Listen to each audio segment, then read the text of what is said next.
ভারী বৃষ্টি ও বন্যার সাথে লড়ছে ভারত, পাকিস্তান, অস্ট্রেলিয়ার কিছু অঞ্চল। পাকিস্তানের পাঞ্জাব সহ কয়েকটি অঞ্চলে ঝড় ও ভারী বৃষ্টিতে নিহত হয়েছেন ১৯ জন। টানা বৃষ্টিতে বিপর্যয় নেমেছে ভারতের রাজধানী দিল্লিতে। চলতি সপ্তাহে বন্যায় স্থবির হয়ে গেছে অস্ট্রেলিয়ার নিউ সাউথ ওয়েলস রাজ্যের জনজীবন। নিহত অন্তত ৫ জন।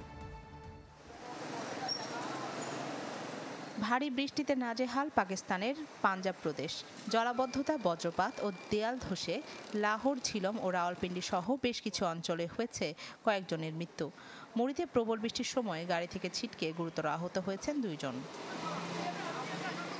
শেখুপুরায় কারখানার ছাদ ধসে আহত কয়েকজন।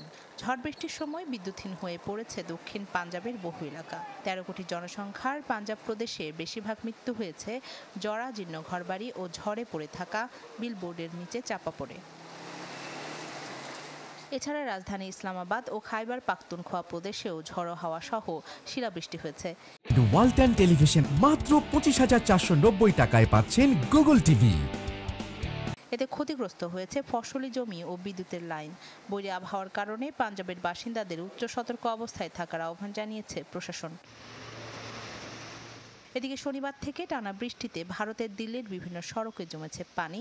প্লাবিত রাস্তাঘাট, বাতাসের তীব্রতায় কিছু রাস্তায় উপড়ে গেছে গাছপালা। জলাবদ্ধতায় দুর্ভোগ বেড়েছে মতিবাগ, মিন্টো রোড ও দিল্লি বিমানবন্দরের টার্মিনাল ১ সংলগ্ন এলাকার বাসিন্দাদের। ভারী বৃষ্টিপাতে ইন্দিরা গান্ধী বিমানবন্দরে ব্যাহত বিমান চলাচল। এছাড়া উত্তরাখণ্ড ও হরিয়ানার বিভিন্ন এলাকাতে হয়েছে বৃষ্টি। দক্ষিণ পশ্চিম মৌসুমি বায়ু প্রবেশ করেছে মহারাষ্ট্রে। আগামী ৩ দিনের মধ্যে এটি মুম্বাই ও আশপাশের কিছু অঞ্চলে অগ্রসর হবে এমন পূর্বাভাস দিচ্ছে আবহাওয়া অধিদপ্তর। বৈরী আবহাওয়ার কারণে রেড অ্যালার্ট জারি হয়েছে দিল্লি, কাসারগোড়, কন্নড়, কোঝিকোড, ওয়েনার ও মালাপ্পুরামে। চলতি সপ্তাহে ভারী বৃষ্টিতে সৃষ্ট বন্যার সাথে লড়ছে অস্ট্রেলিয়ার বেশ কিছু অঞ্চল। সবচেয়ে বেশি ক্ষতিগ্রস্ত নিউ সাউথ ওয়েলস। কয়েকদিনের টানা বৃষ্টিতে বিচ্ছিন্ন হয়ে পড়েছে কিছু শহর। ক্ষতিগ্রস্ত হয়েছে ১০,০০০-এর বেশি স্থাপনা, মৃত্যু হয়েছে কয়েকজনের। রাখি জেসমিন, চ্যানেল 24।